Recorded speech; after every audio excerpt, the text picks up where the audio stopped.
that franchise in Kenya.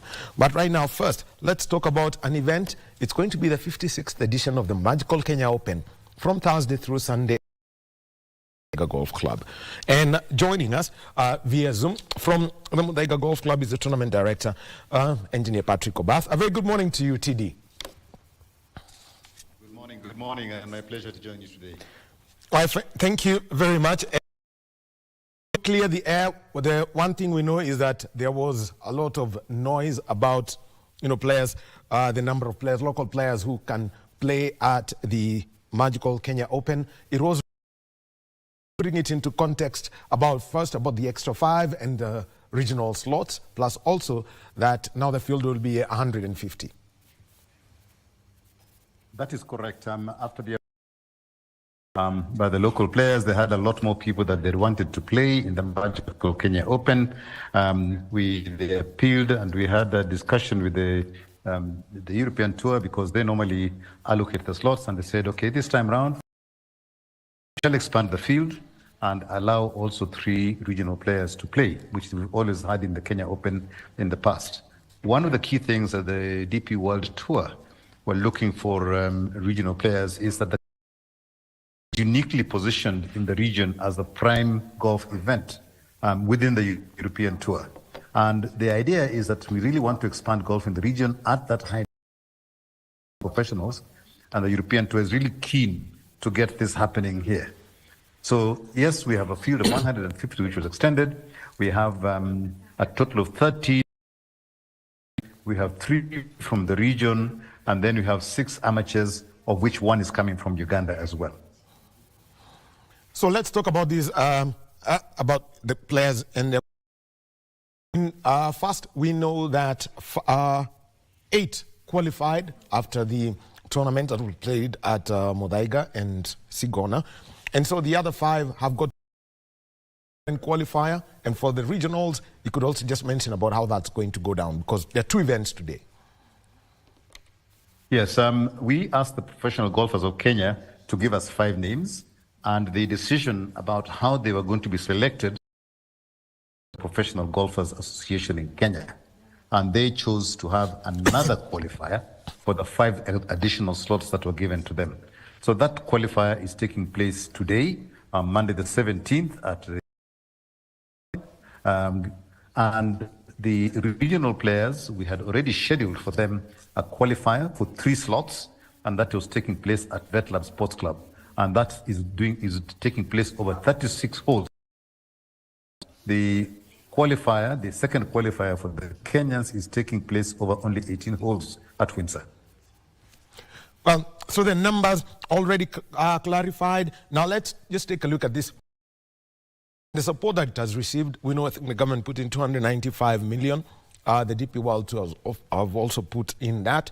So the costs, have been put clear. Part of it is prize money. The other, about 25 for organizing, and going on over the past 2 weeks after the official launch of the tournament, and some of the key things that are going in from the arrangement part of it. Yeah, 295 million shillings, correct, from government of Kenya, and then we have million shillings from different sponsors, ABSA, EABL, and so forth, in terms of putting infrastructure for the event. The key infrastructures that we have, obviously, we've got to cater for the players when they come here. We've got to provide. We've also got a village that is going to be entertainment for the public from Thursday through to Sunday, from 5 o'clock, 6 o'clock in the evening, up to about 1 o'clock in the morning.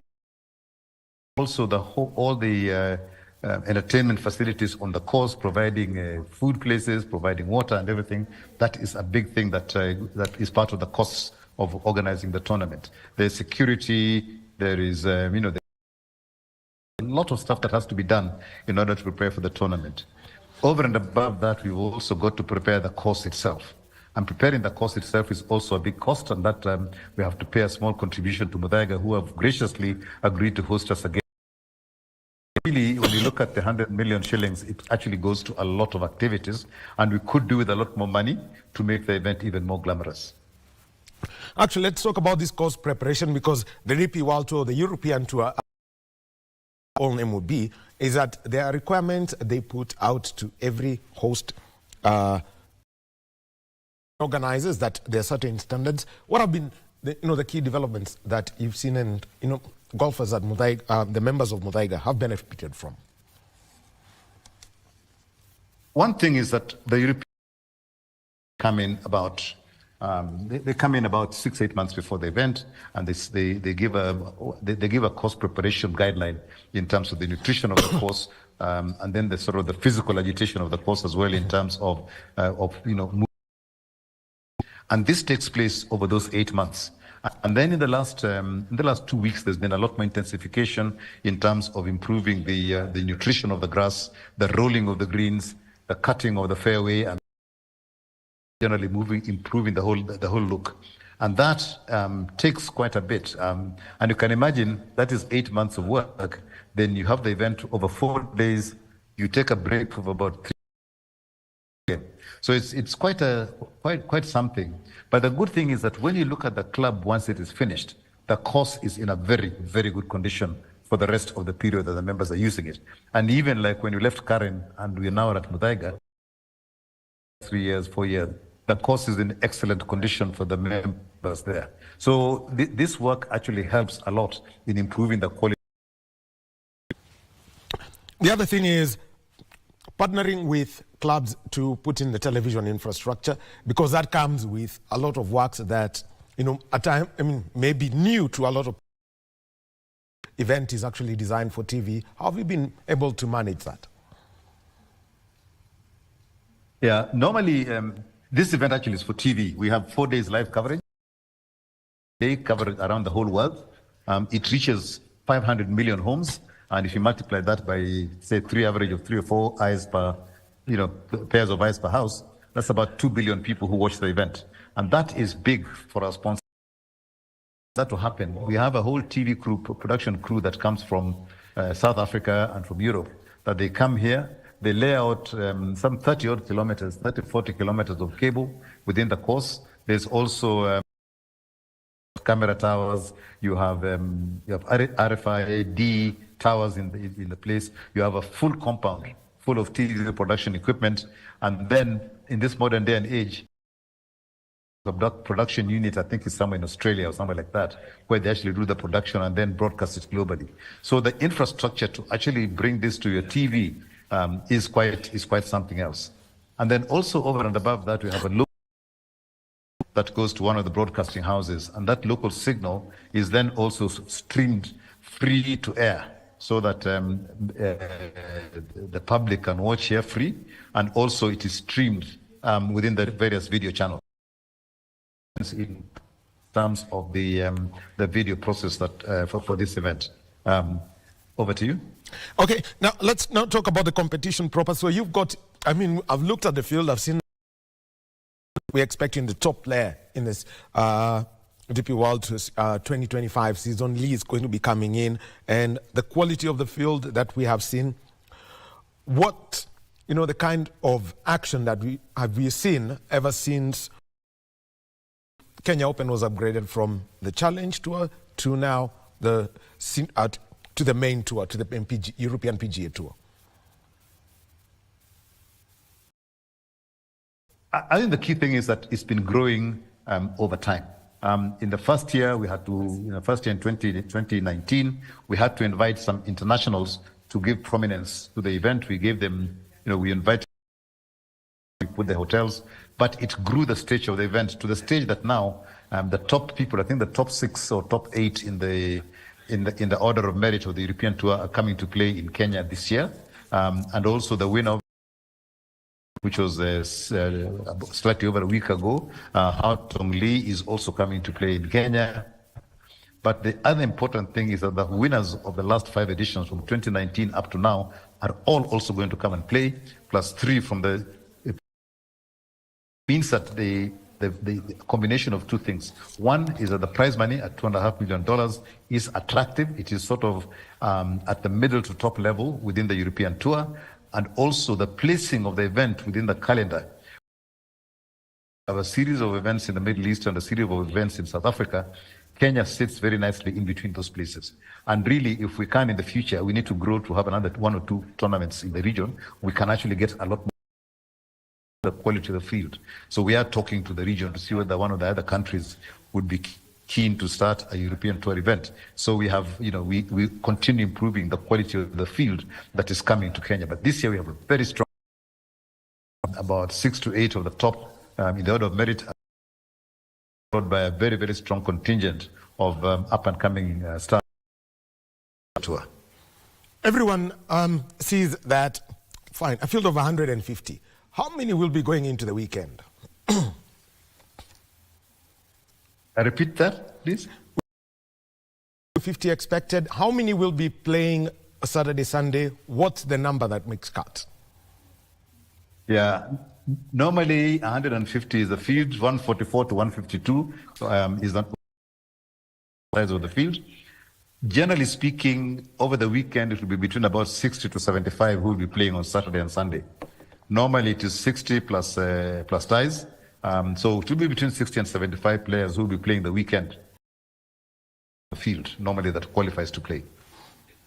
Right. So overall, the outlook for this, because I know you've got one other meeting too that you'll be attending shortly, is the Kenya Open. And Kenya, being a destination for more events, we could be talking about the level of, not necessarily the DP World Tour, but also maybe seeing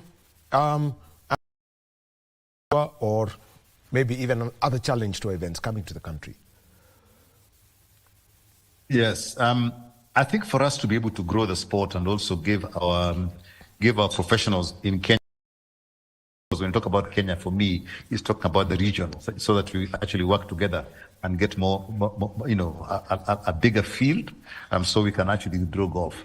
So for me, looking into the future, I think that to grow our own local tour, which is called the Safari Tour, we need to get that up and running. When that happens, we'll be able to start earning official golf points. And that's a very important step for their growth towards playing on the international stage, because now they have rankings on the international stage.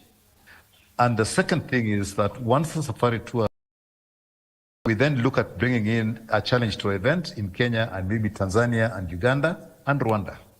And if we have that, then the challenge tour events have about 30 to 40 slots that the locals can play in, whereas the European tour only has about. I think the challenge tour is a very positive item that should be coming back, if all being well and we can get sponsors within the next 2 to 3 years. And that will expand the competitive opportunity for our players, and that really, in terms of expanding that competitive ecosystem, and also knowing that there's a lot of juniors, younger players. The golf development program in Kenya is fantastic, and it is bringing up a lot of young players, and we need to prepare for those young players to have a place where they can play competitively and earn money. And if we don't prepare that for them, then effectively that junior ranks will be lost, because we then not be able to build on the quality that is coming through to then give Kenya and East Africa a breakthrough into the world stage. All right, just one last one, because this is when we had the challenge tour, but now it's all about public access to Muthaiga. Maybe just that, the one part that would be good, so that anyone who's going, then they would know how to, given that they're, the level of this event. Yes, one of the things that we're doing this year, which is different, together with the AA of Kenya, the Automobile Association of Kenya, there are going to be signposts everywhere telling people how to access Muthaiga, and then when they get there, where the public parking is going to be, and where the various facilities and entrances are going to be, working into the course. So the signage is going to be there at Mathare Hospital with a shuttle bringing people into the course.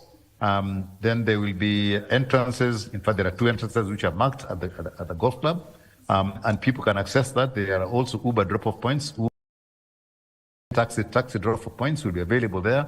So whether you go and do an Uber or whatever it is, there are places where you can be dropped off and picked up during the day. The charges for the entrance is 1,000 shillings on Thursday, 1,000 shillings on Friday, Saturday and Sunday, and then 5,000 shillings if somebody wants a season ticket that allows them to come in. And the process of entry into the course is fairly straightforward.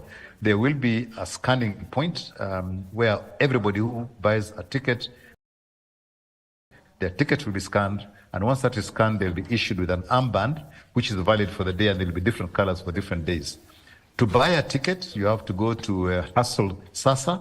Just Google Hustle Sasa as one word. Find the Magical Kenya Open sale point in there, and then you can buy all your tickets in that place, and then you just come with that and be able to buy what you know to enter the course. I think everything is in place now for people to be able to access to the course. All right, thank you very much, Obath. And let's hope our Kenyan golfers this time round pull the weekend. Very important for an event with a top prize money of about 54.38 million shillings. We would like you to stay home. So thank you very much for your time this morning. Hope to see you once the tournament tees off. That's Thursday through Sunday. The opportunity, and we look forward to seeing you and seeing all the Kenyans at the Magical Kenya Open this year. Thank you very much. All right. Well, thank you. That is Engineer Patrick Obath. He's the tournament director of the Magical Kenya Open, speaking to us. This is where the Magical Kenya Open is going to be hosted. It's a 56th edition, 320 million shillings in prize money, 54.38 million for the no ties, top 54.38 million shillings. Remember, 150 golfers from over 30 countries. There will be 13 Kenyan professionals, 8 have already qualified, and there are going to be 6 amateurs in the field. Another the region, 3 will qualify. The 5 Kenyan pros to qualify today. That event is happening at the Windsor Golf and Country Club. The regional pros playing 36 holes at the... So all this week, that will be one of the big events that Kenya is going to be hosting.